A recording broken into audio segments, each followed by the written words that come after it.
ఏంటి వేరయ్యా లేట్ అయిందంటే? నేను చెప్తాగా. వాడి కొడుకు విమానాన్ని చూస్తాడు, అక్కడ పావు గంట.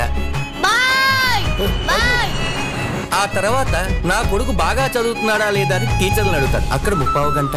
ప్రతిరోజు నా కొడుకు ఎలా చదువుతున్నాడని నువ్వు అడగడం, బాగా చదువుతాడు అని నేను చెప్పడం, నా కొడుకు భవిష్యత్తు బాగుండాలి అని దేవుణ్ణి కూడా అడుగుతాడు, అక్కడ గంట. ఆ తర్వాత డొక్కు బెంజి కారేసుకుని టిక్కు టిక్కు టిక్కు టిక్కు అని తొక్కొని రావడానికి 2 గంటలు. అందుకు ఇంత లేటు. నువ్వు మందు తాగేసి రోడ్ల మీద పడిపోయినప్పుడల్లా నేను ఇంట్లో దించింది ఈ బెంచే. ఇప్పటికే ఇంట్లో 16 విమానాలు ఉన్నాయిరా. ఎయిర్పోర్ట్ లో 50 విమానాలు ఉన్నాయి. ఆ పిల్ల దక్కాలంటే ఇట్లాంటి ఎన్ని బిల్లలు సంపాదించాలను? చెత్తదవా నీ తల్లి కోస్తా. ఇదేసొస్తాపో. నానా, విమానం నడిపే వాళ్ళని డ్రైవర్ అంటారంట, పైలట్ అంటారంట. ఈ విమానం కనిపెట్టినవాడు ఎవడురా వాడు? నువ్వు విమానం ఎక్కావు ఎప్పుడైనా? నా కొడుక్కి విమానం ఎక్కాలని కోరిక.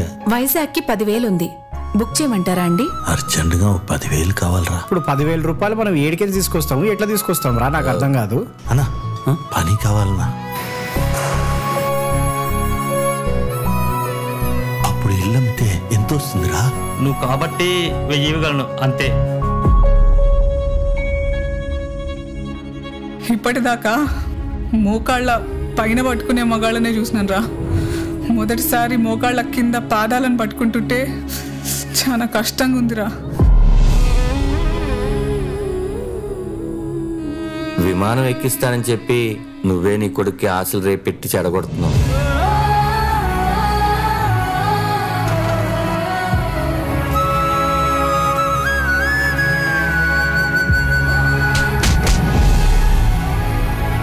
నాకు విమానం ఎక్కాలని లేదు నాన్న. ఎందుకయ్యా? నా కోసం నువ్వు కష్టపడద్దు నాన్న. నా కోసం నువ్వు ఇప్పుడు విమానం ఎక్కి, నువ్వు పైలట్ అయ్యాక నన్ను విమానం ఎక్కించి.